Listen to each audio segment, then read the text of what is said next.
In Nigeria, the distribution of value-added tax revenue has become a contentious issue, highlighting the nation's regional disparities.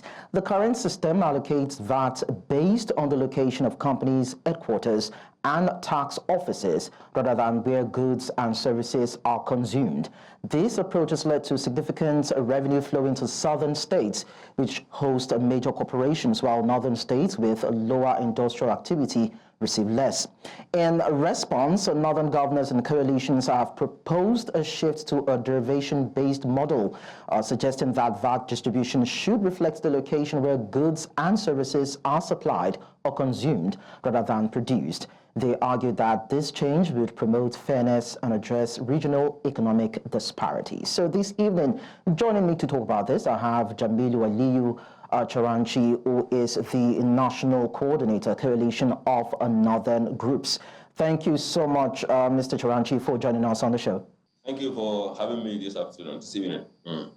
Thank you so much. And we also have Wisdom Chapp-Jumbo, who is the Public Affairs Analyst in Lagos, I presume. Thank you so much, Mr. Jumbo, for joining us. Thank you so much for having me. All right, so let me start with Mr. Jamilu, beg your pardon. Now, despite the benefits outlined by the promulgators of the tax reform bills, why is the North opposed to them? Well, good evening, Nigerians. Let me just begin by saying that the issue of tax reform bill is not an issue of North versus Southern part of the country. It's an issue of Nigerians. And we have seen so many reforms being taken out by this administration, and we have seen where they landed us to. And what we are saying, we are not saying that we are rejecting the tax reform bill in totality. What we are saying that there is need for more consultations. We see no reason whereby the federal government would be rushing up to pass this bill to become into law.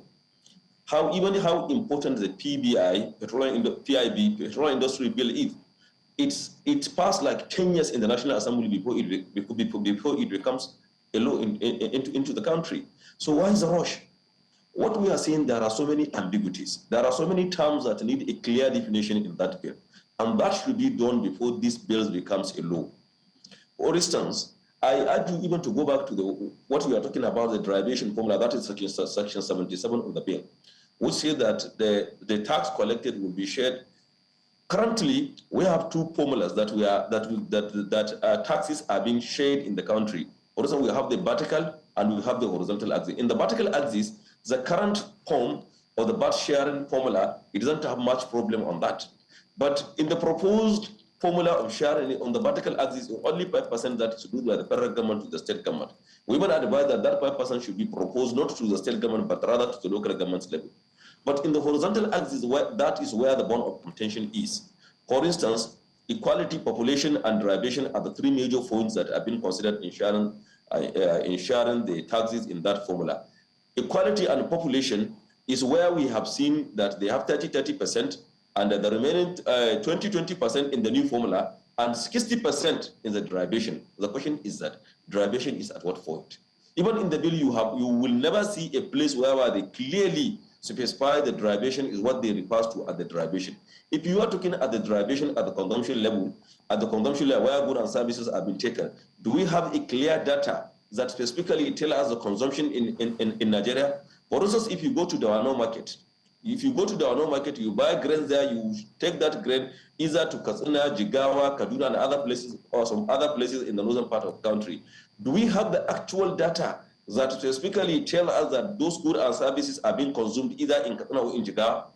Or is it, if you are talking about consumption level, you are talking about what the Wano market in Kano will provide? These are the kind of questions we are saying that, okay, the government shouldn't be in haste. The government should allow for a more wider consultation. We believe that democracy is all about consultation. And I don't think it is wrong. Even if you are saying it is nose alone, I don't think nose is wrong by saying that we need to be consulted, and the government should give us space to have consultants that will tell us more about this bill. Okay. That's what we are saying. If you are talking that the derivation is at the point of the headquarters of the company, that means definitely you are doing it just to shortchange the northern part of the country, for the fact that we don't have much companies in the northern part, headquarters of the companies in the northern part of the country. So whatever way we are doing it, the question is that, what are the problems that today Nigerians are facing? that President Bola Ahmed Tinubu realized that the solution to that problem is only through this tax reform bill. What are those problems? Nigerians need to know the actual problems that we are facing. What we know as Nigerians concerned today, we know that Nigerians are facing difficulty, economic hardship, insecurity, and other issues. And I doubt much if the tax reform bill address any one of these issues we are talking about. Nigerians hardly survive. Nigerians hardly eat 3 days a day.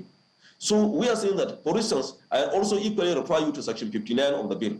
The Section 59 of the bill stated clearly that NIDA will be funded, NIDA, NASENI, and TED fund. There will be a subsequent, for instance, if you take TED fund, 50% will be allocated, 3%. Now, TED fund is enjoying 3% as a development levy. Now, 50% will be given to TED fund. After that, 50% in 2025, 2026, they will increase. By 2029, funding of TED fund will be ceased. And I doubt much if there is anybody in this country that will undermine the effort or the contribution of TED fund, particularly in infrastructural development and capacity building in our universities. All right. If you go to now, Mr. Jamilu. Naseni, yes, I actually. Let me just finish. If you go to Naseni.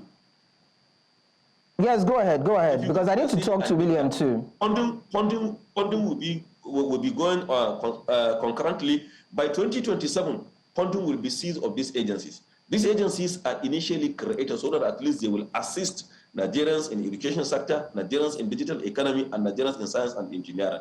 By seizing funding in these institutions, automatically you are indirectly telling us that we are killing these institutions.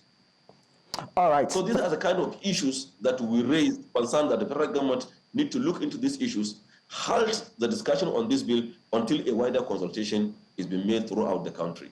All right, thank you very much, Mr. Jamilu. Now, to Wisdom. Now, of course, you've listened to what Jamilu has said, but then the government has come out to say that it is hoping to boost or improve revenue while ensuring equitable distribution of wealth. Now, based on what Jamilu has said, do you feel that this bill was rushed and is not comprehensive enough to deliver on what the government is trying to achieve?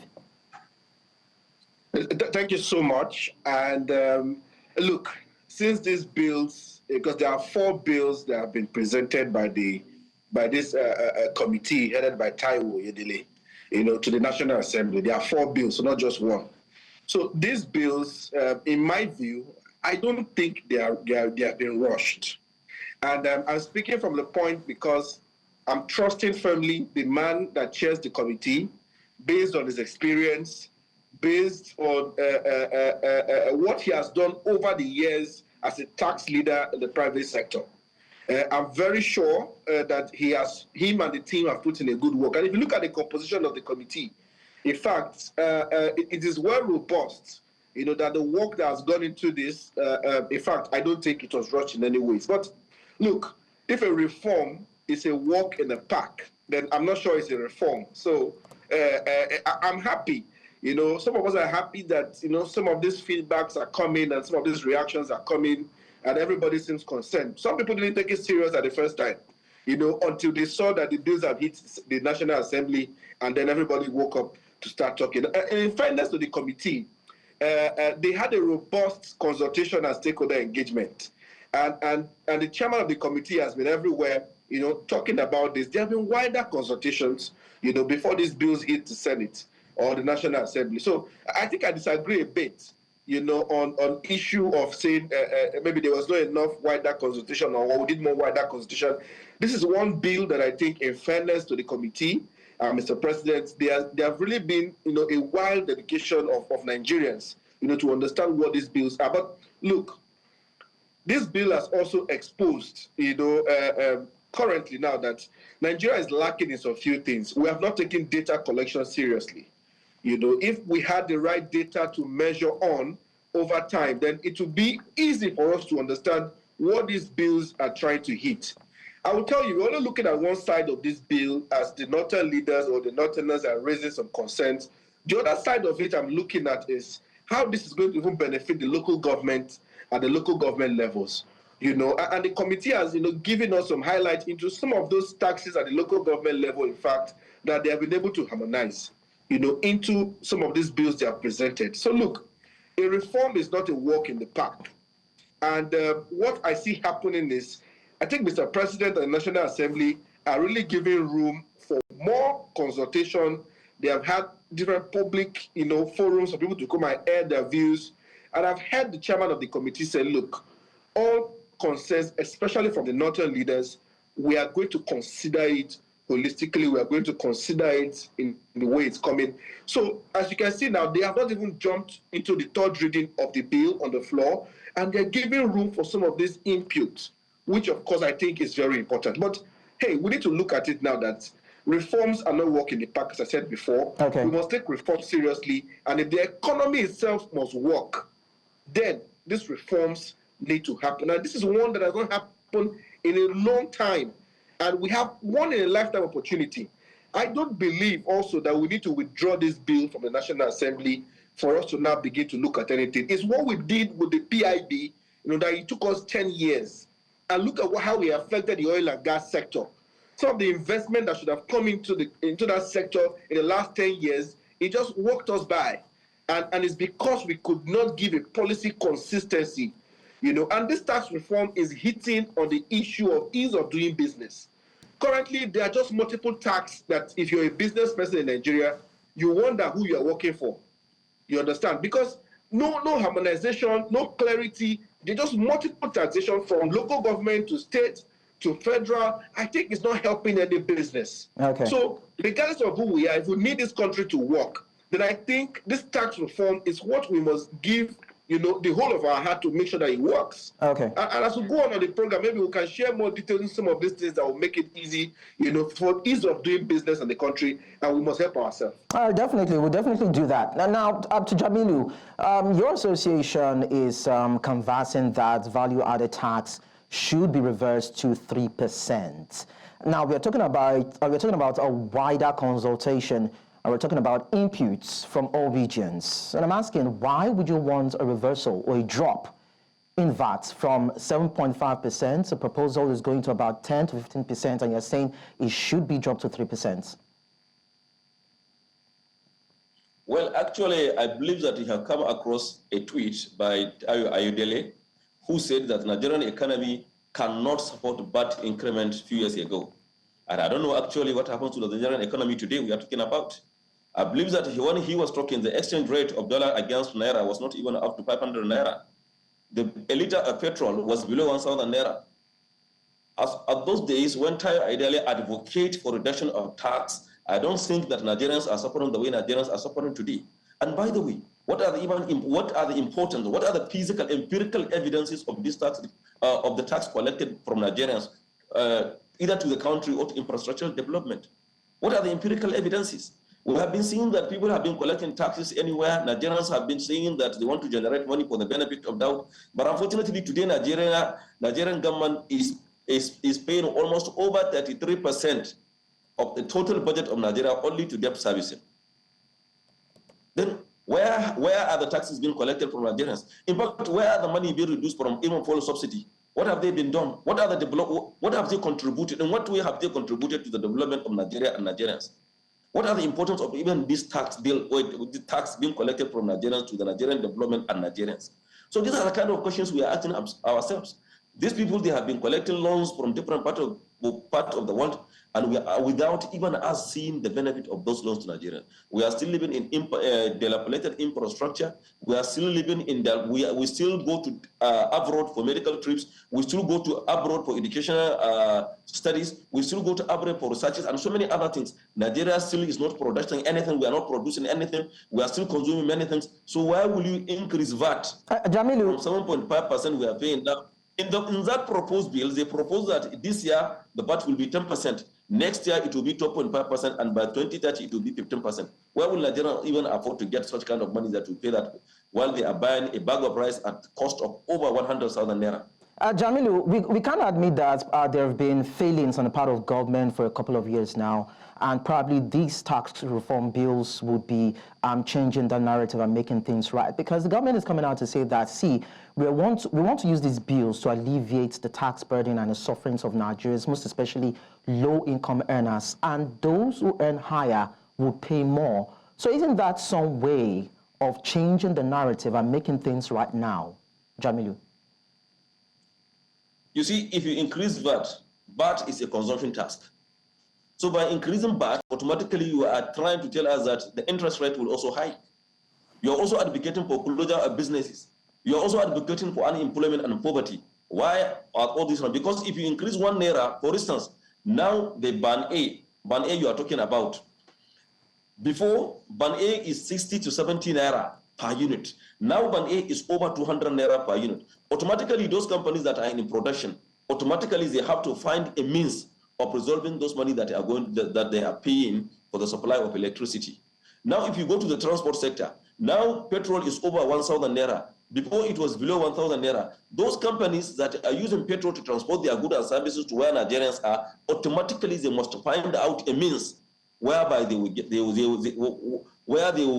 ensure that their companies get profit from what they are doing. So in as much as you increase VAT, whether you exempted the tax from a foreman, whether you collide or multiple taxation is abolished, whatever you do, if you can increase 1 naira to Dangote cement, that 1 naira must reflect when I'm going to buy that cement from Dangote company. Today, MTN, today all communication companies are now talking about increase in their tariffs because of the increase they are getting either in electricity, in the PMS sector, or exchange rate of the dollar. So whatever you do in the economy of Nigeria, automatically it has its consequences on the poor masses of Nigerians. Okay, so, Jamilu, I'll come back to you. Let me quickly, Jamilu. No, we are just seeing it that the committee Jamilu decided to do something.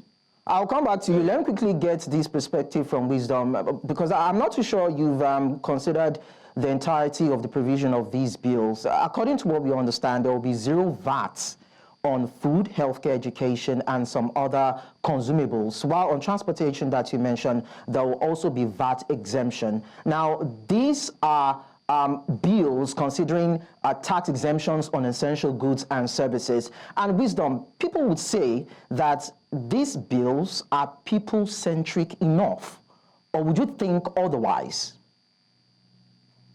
I think, I agree. They are people-centric. Like you said, the essential goods and services have been exempted clearly. That's what is on the bill. But I want, as Nigerians, we should stop looking at this bill, from a narrow point of view. We need to look at it from a holistic point. For example, the Nigerian tax bill that has been introduced, the direction for that bill is they have harmonized, different taxes, like the income tax, the value-added tax, the excise and stamp duty. They've been harmonized into one that we will now call the Nigerian tax bill. Before now, these taxes are in different, they're in different forms, broken into different, so it is not helping us. But now with this bill, we're bringing it into one. The tax administration bill has now harmonized the process of registration, filing, assessment, payment, and also technology in tax administration, bringing in technology in how we're administering tax. Before now, you can see that what we do presently is just in a way that it doesn't fit for purpose. You understand? Now, the next one, Nigerian Revenue Service Establishment Bill. Let's look at it. Do we need to call this Federal Inland Revenue Service, FIROS, or what do we call it if we're serving Nigerians? And they brought, what do we call it? They bring it together and they call it one name that serves a better purpose.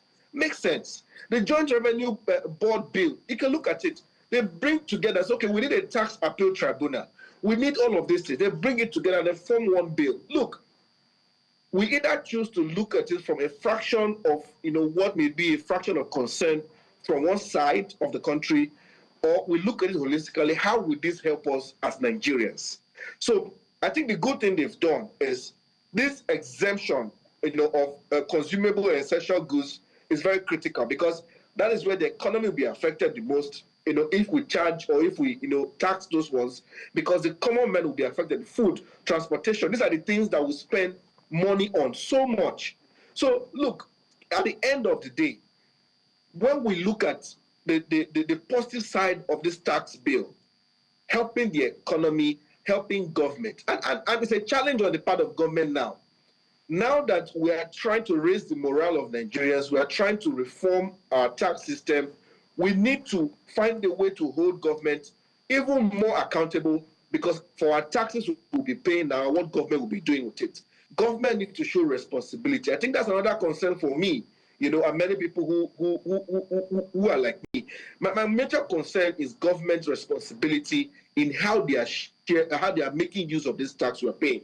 We don't want government to keep living the life, that when you're in government, you're living a big man life, and the common man is seeing it. They are paying these taxes.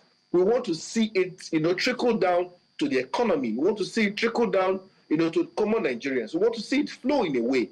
So when these reforms are done, we need to now be able to discuss, or as we are discussing the reforms, we need to be able to discuss how are we going to hold government accountable, for how they are going to use these funds.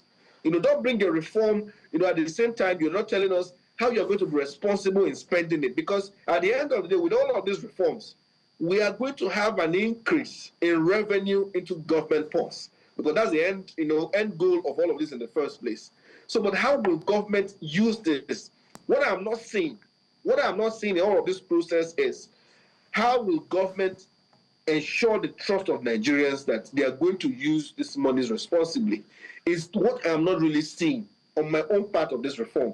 It's not just even the tax itself, but because government lives the life of, they can just spend anyhow they like, So what process are we putting in place to ensure that government is spending this money responsibly? So I guess that's even where my own concern is at the end of the day. Yeah, so I guess all of the things I see on the bill, I think at the end of the day, it will be a positive for us. But I don't want to disregard the concern of our Nota brothers. Yes, of course.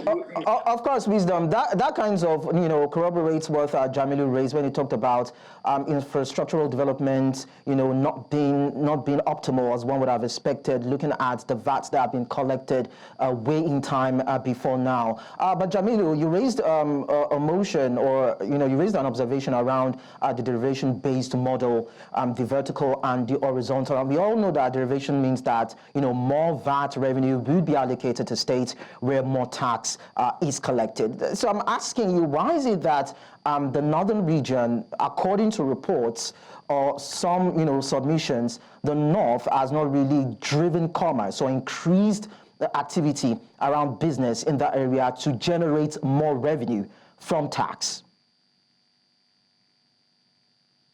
Well, actually, how could a nose generate revenue? But you said it by yourself, that all consumable items, VAT is exempted.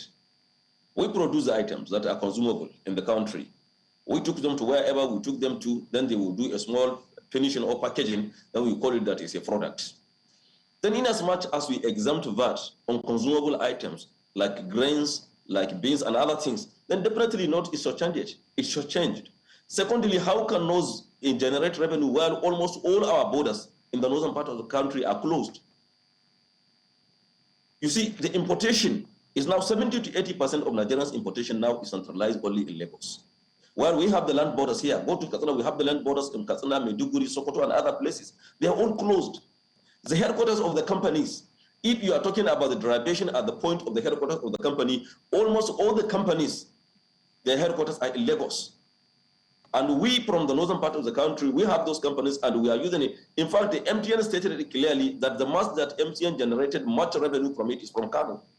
But MTN is going to remit the head office in Lagos, and head office in Lagos will automatically be, the derivation will be based on the remittance from the headquarters office from Lagos. So we generated all the revenue in the country, but unfortunately, we are at the disadvantaged side. Jamilu, sorry, are you saying, sorry, Jamilu, are you saying that, Jamilu, sorry to butt in, are you saying that the northern region generates more revenue than other regions? And I'd like to get that part clear. That is not where we contributed in generating revenue far better than any other region in the country. It is only that we are at the advantage based on either the derivation, we are based on the derivation formula and how even the derivation is going to be. If you are talking about derivation at the consumption level, I can tell you vividly clearly that no, we have that advantage. But the issue is that we have the data that we can do derivation at the consumption level.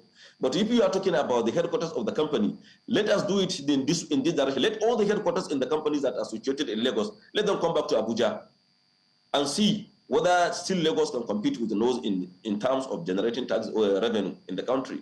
So these are the issues we are talking about, and these are the issues that need a holistic approach so that at least each and every part of the country will not be left behind.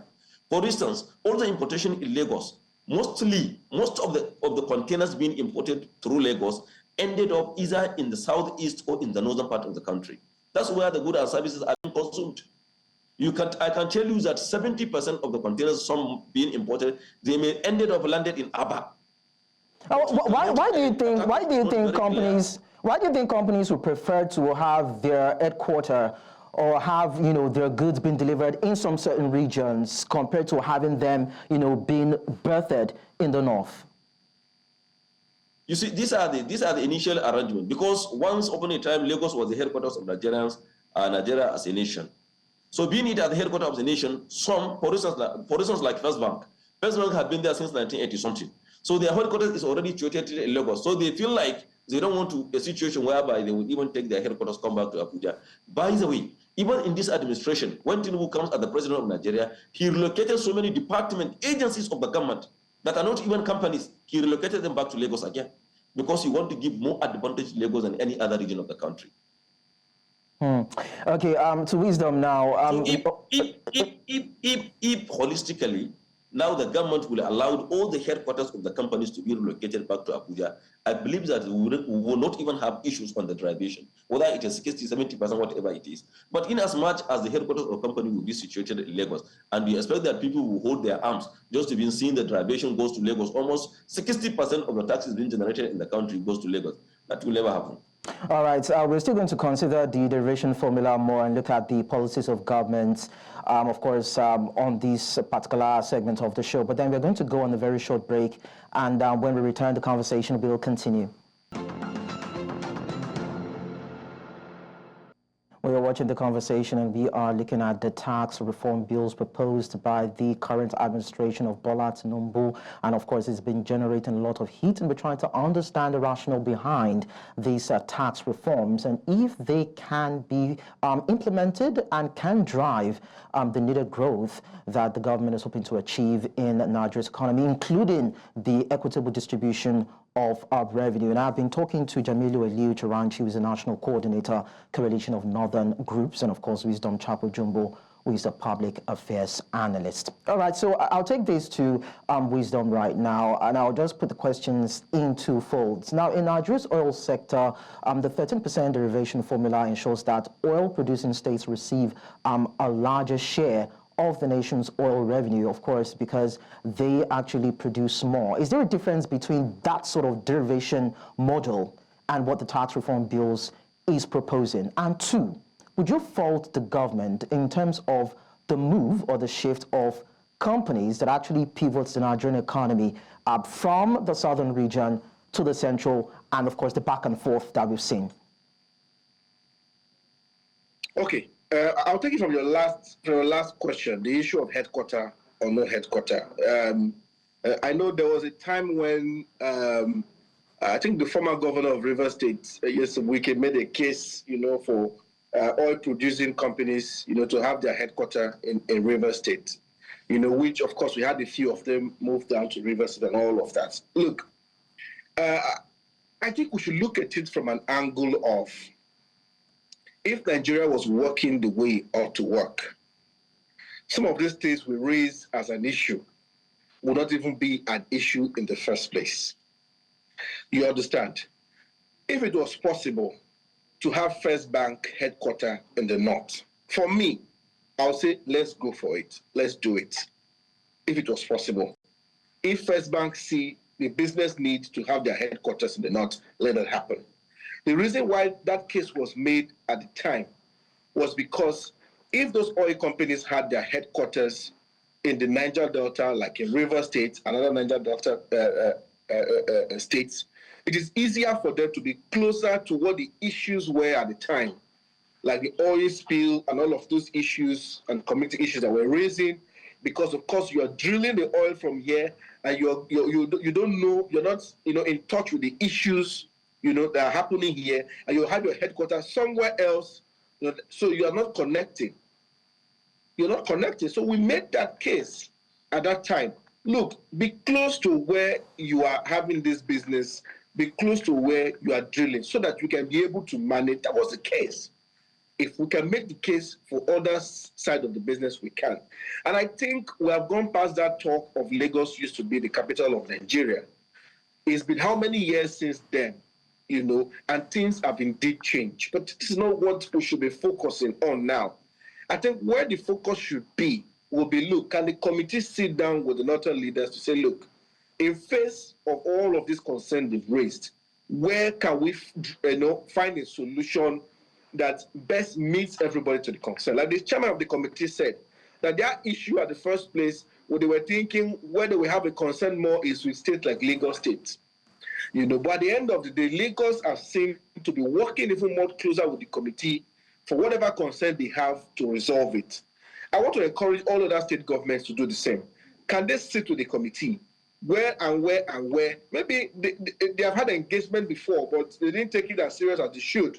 Now they have seen that this thing is moving on, or without them, they should indeed now sit with the committee. What are some of these issues, underlying issues, and where can we begin to find the solutions? If it's how we are the sharing formula, what formula should work? Let's begin to do it. So I don't want us to be comparing and all. This is just something we can look at differently and have a different approach to it to find a solution. But the engagements need to continue. President Tinubu in his media chat said, look, he is not averse to engagement, and he's still very open to compromise here and there. And when a leader, and his last media chat was very encouraging in that direction. So if the leader has said that, then let's sit with the committee, let's sit with the National Assembly. Where are the issues we're having concerns, and let's begin to address it. There should be a way where we can come to a compromise and say, okay, it proposed like this, it didn't work this way, then let us meet it in this. We shouldn't try to stall this much more longer like we did for the PIB. That took us 10 years. That's my concern. Reforms shouldn't take this long all the time. We lose a lot. Ease of doing business index for Nigeria is very low. We need to consider this a lot. If we need to drive investment into the country, whatever the work that Mr. President is doing, going to market the country outside of the country to bring investment into the country, if we don't have the right policies and direction like the tax reforms, nothing is going to yield. We know what the numbers are on the economy. So this is my own plea, so that we don't begin to compare here and there, and looking, to find a loophole and all of that. No, let's find a solution forward. Of course. Committee, we don't like this aspect of the disadvantage to us. Where could be the solution? And I want Mr. Taiwo, the chairman of the committee, aside the robust engagement he has had, he has said, look, they are willing to do it all over again. So for me, I'm trying to stay on the positive, sincerely, on this issue of tax. So that we can know that it is very important and we can move forward. The person of Taiwo Edele, who is the chairman of this committee, and I'm trusting him, 100% that he can be able to consider some of these things and look at it in a holistic view of it. So this is my take on this. All right, let me go to Jamilu now. Now, Jamilu, I'd like you to be a bit critical in your analysis too, as regards what the northern leaders have done for the northern region. Now, northern Nigeria, according to reports, has been in power for approximately 40 years and 4 months. And the gist around town is that the political leaders from that region have not really done enough to improve the quality of business and lives of the people in that region. Now, you've talked about data not being, of course, not being available to actually speak to the empirical evidences as regards the growth or the contribution of the North to the country's GDP. And there have been other issues around closed borders that you mentioned. And people will ask, what has the northern region done in terms of putting pressure on governments and, of course, on the leaders in that region to develop the people and the commerce in that particular area? I'd like to get your thoughts on it. The network was jamming actually, but I was able to capture something. Actually, you see, the Nigeria being a country, since the independence of this country, the leaders of this country have been emasculating the masses of this country. And very unfortunate, it's like we are living in a rotten system, a system whereby you will always say tomorrow is better than today. Because if you allowed me, I would ask President Bola Ahmed Tinubu to take us back where he met us before. So I think we have the general pillar of the system, we have the general pillar of the leadership in the country, and most of the leaders, or in fact, I can say vividly clearly that almost 100% of the leaders, or let me say just 90% of the leaders have never been patriotic, and they are not patriotic. They have never seen the country as their country, but what they believe is that is they are just in the leadership to amass wealth. This is very unfortunate, uncalled for. And this is what have even resulted in all the problems today we are seeing in this country. So in as much as the leaders will do the needful, and that's what actually we are trying to tell President Bola Ahmed Tinubu to do. Let him do the right thing. Let him do things for the betterment of this country. Let the issue of alpha beta be forgotten by Nigerians, because Nigerians are seeing that these tax reform bills initially originated just to emasculate Nigerians or to just make Nigerians to be like a milking cow. These are the issues. But if the Nigerians have trust on his leadership, I believe that all these things may not even arise. But the issue is that we have a trust deficit in our leaders. Nigerians no longer believe in our leaders. We only believe that whatever the leaders are trying to do, they are doing it to enrich themselves. Jamilu, when you say... I believe that you had it in so many places. Jamilu, when you say yes. That the government, this current administration should take you back to where you were before, do you mean under the immediate past administration of Muhammad Buhari, or the one before? It seems as though you feel comfortable with the administration that was in place before this current administration came on board.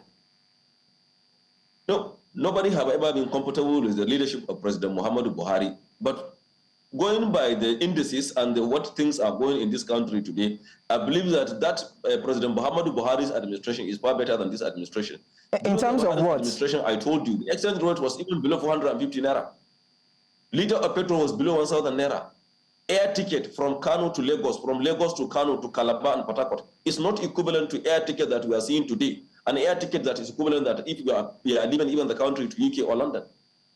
This is what we are talking about. A bag of rice was 30,000 to 35,000 of those days. But today the bag of rice is over 100,000 naira. We have seen a situation whereby a lot of students in community colleges and parallel colleges of education or parallel colleges of education cannot even afford to pay their school fees. We have seen those situations.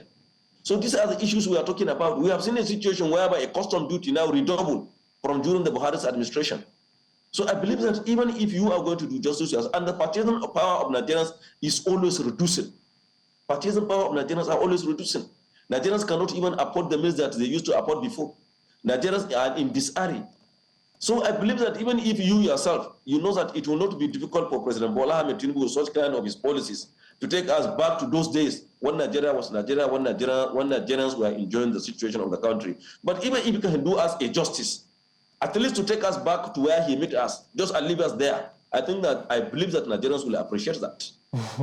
That's quite interesting. Wisdom, so I'll bring this to you now. Some Nigerians will say that life was relatively better under the Goodluck Jonathan era than under Muhammad Buhari, before we now even talk of the administration of Bola Ahmed Tinubu. Would you align your thoughts with what Jamilu has said in terms of how life has been for Nigerians under these governments?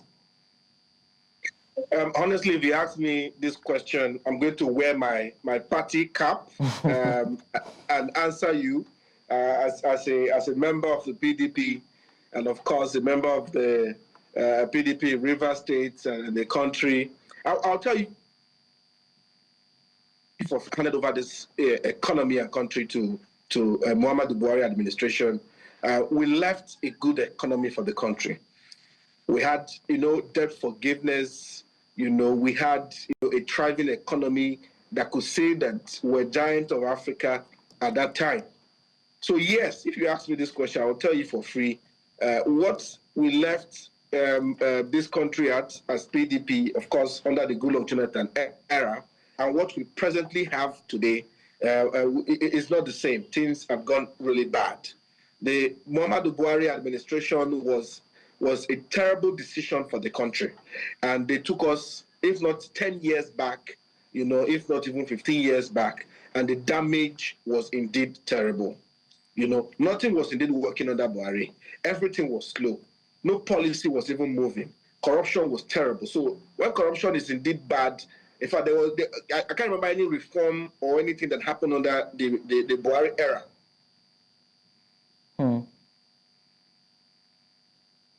Thriving economy that we have seen gone, so bad today. And this is why we have the feeling that maybe President Tinubu has come to bring some in one way or the other. Like he has said, which I like that he always does when he has time to speak to the media, he doesn't try to pass blame. He said he asked for the job. And that's what we want to hear from leaders. You know, you knew what the issues are and you ran for office. You asked for the job. Don't complain. Get it done. And I think it's what I see in President Tinubu today. You know, but I'm not going to hold breath for him or speak for the APC. I like to speak on when I see something good, you know, happening. Let's say what it is, because as Nigerians, we need to ensure that the country, the president gets it right so that he can work for the country. Our hope will not be to see him fail. Our hope will be to see him succeed. So that's why, for me, I believe personally, where we see what is working, let us say that it is working, and let us not try to look at it or be political about it that it's not working. But everybody knows the Buhari administration did so terrible to us as a country, and I fear that President Tinubu will not even have, you know, quite enough time, you know, if he indeed wants to bring back hope or fix whatever it is that has been damaged. But the economy is in a sorry state, you know, to speak more confidently at this moment, and things are indeed, you know, bad. That's why we are hoping that some of these reforms, like the tax reforms, when they come into play, we can have some ease, you know, and the economy can indeed, you know, breathe, you know, for a minute, hopefully, when we are done with some of these reforms. That's okay. All right. So, Jamilu, in getting the job done, and of course supporting businesses, most especially in the northern region, now these bills propose 0% company income tax rates for small businesses, and that is aimed at fostering growth and sustainability in the SME sector. Don't you think that these could, in a way, help businesses in the northern region, you know, stay away from tax encumbrances? You see, the issue is not even tax now in the northern region. A country where it is experiencing unstable electricity. But let me just take us a little bit back to what my brother just said, that the Muhammad Buhari's administration has done worse and he left the country in a very bad condition. Nobody is doubting it, and nobody is even arguing that Buhari has done more damage than good to the country. But the issue is that Tinubu has done more damage to the country than Buhari. That is the issue. That's why I said, even if he can take us to where he met us before, I think it would be better, fairly better for Nigerians than to continue dragging us or digging us into where he is taking us to. No two way about it that President Jonathan's administration is far better than that of Buhari. But today, President Buhari's administration is even far better than that of Tinubu. And nobody even prayed for it, and nobody even thought of it. That's why we even decided to give our vote, over 63% of the vote, to President Bola Ahmed Tinubu, expecting that he would do more good to the country than harm. But unfortunately, he ended up messing up in every sector of this country. Corruption is working with his two legs, insecurity is working with his two legs, economic hardship is everywhere in the country. So these are the issues we are talking about. That's why there is even lack of trust between the government and the governance. People are no longer have any trust in the system. So in as much as leaders can restore back that trust to in the minds of the Nigerians, then definitely a lot of things will work. Jamilu, before now, and by the way, Jamilu, sorry to still come in. Before now, businesses, you know, pay between 11 and 25% in income tax. I'm talking about in the previous administration. And this administration is saying that it is trying to zero it down, basically 0%. They won't have to pay anything.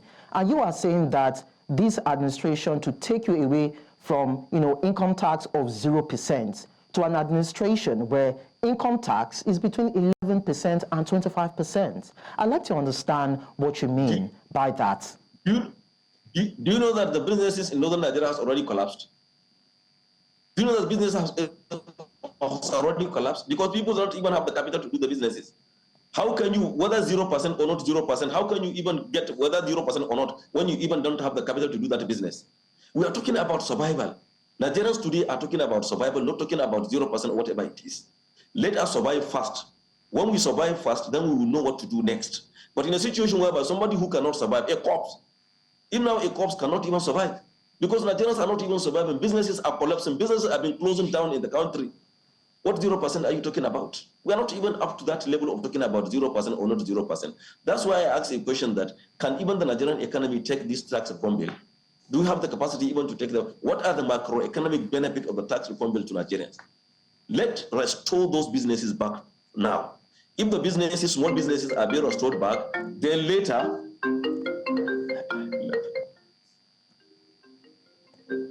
Jamilu, I guess we just get back to Jamilu, of course, to get... Sorry, please. Okay, no problem, no problem. Let me just quickly talk to Wisdom before I come back to you and we wrap things up. Now, Wisdom, the president has said that there's no going back on the bill. And we understand the fact that consultations are still ongoing. Now, this bill will come into play, according to the president, one way or another, whether or not there's a reverse to 3% or not. What do you think will happen? I will still pose this question to Jamilu in about a few seconds. What do you think will happen if this bill scales through and still does not favor the North? Look, President Tinubu has said there's no going back. And, you know, as a leader, you need to be decisive. But what he has said is that he's open, you know, to compromise, is open to conversation, and let them continue going. And when you listen to the chairman of the committee, you agree with him that if we pull this bill out of the National Assembly, it might take us another 1 year, you know, to return it to the National Assembly. It means that in that 1 year, whatever benefits that reform would have brought, you know, for us as a country, as an economy, we are going to lose it. I give you a practical example from what happened with the Petroleum Industry Act, you know, how it took us 10 years. So what we can do, and which is a legislative process as we have it now, is there are room for engagement. That's why the National Assembly will refer the bill to its committee. At that committee level, we begin to have public hearings, you know, with different stakeholders, and that will now strengthen what will be some of the changes that the National Assembly will make to the bill before it is brought back again to the floor. So the point I'm making is there have been wide consultation with stakeholders already, and the committee has given a breakdown to everyone he has, you know, engaged, you know, from the public sector to the government agencies, the international community, to state government, including the, you know, the Nigerian Governors Forum. So we need to widen that scope. Let's do it. Let's engage more people. But I'm of the opinion, personally, that we don't need to pull out that bill.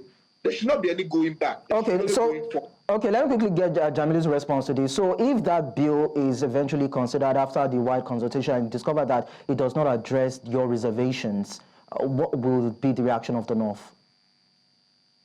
Well, actually, let me say it without any iota of doubt that the statement by President Bola Ahmed Tinubu that there is no going back on this bill is undemocratic, inhuman, ungodly, and a regrettable situation of political vitality.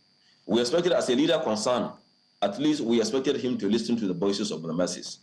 If we speak, if we cry, at least we expected that President Bola Ahmed Tinubu will wipe our tears. But unfortunately, he believes consultations during when he wants to become the president. But unfortunately now he doesn't believe in consultation, because by saying no going back, that means you are telling Nigerians that you already resolved that the bill must see the light of the day. Yes, the president may have his ways to ensure that the bill sees the light of the day, but I can tell you vividly clearly that Nigerians also will have their way. Okay, I think we just you know, peg it at that and hope that some sort of agreement or consensus can be reached in this particular controversial bill. But I must say a very big thank you to Jamilu Aliyu Charanchi, who is the National Coordinator, Coalition of Northern Groups, and of course, Wisdom Chapp-Jumbo, a Public Affairs Analyst, for sharing your thoughts with us on the show. Thank you. Okay, so that's the end of today's edition of The Conversation. You can catch as much as you can on our social media handles and News Central TV, and of course on YouTube, where a lot of conversations about this and every other thing that revolves around Nigeria and Africa is going on. I am Lekon Obanjo. Enjoy the rest of your day.